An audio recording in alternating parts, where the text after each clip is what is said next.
Okay guys, so gawa tayo ng balloon bow or balloon ribbon. So for this sample, gamit po tayo ng yellow balloon. So pump lang natin yung balloons natin, then mag-leave lang tayo sa end ng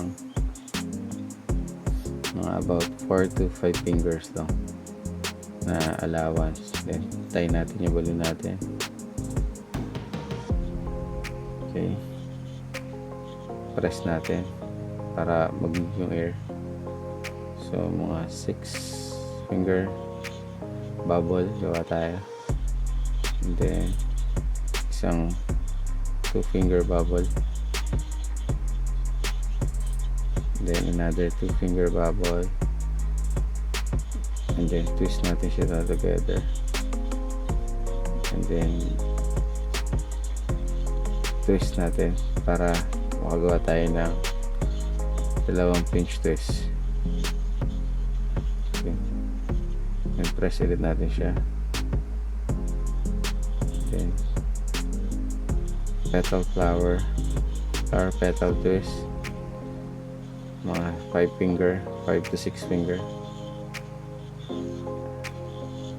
Gawa tayo ng dalawang set.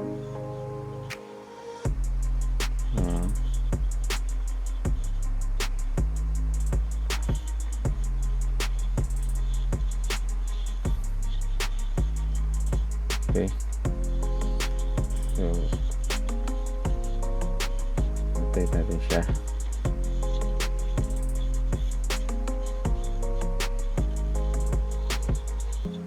and then fix lang natin yung position nila. Tapos tingnan natin yung end, cut natin yung excess.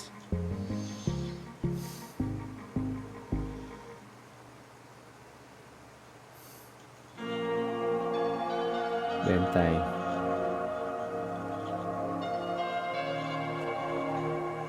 Alright.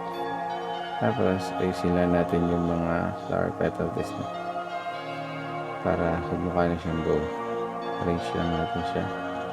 Bukay natin, and then i-press para tulak natin yung hangin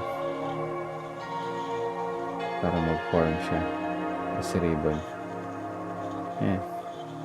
Then that's it guys, mukha na siyang ribbon.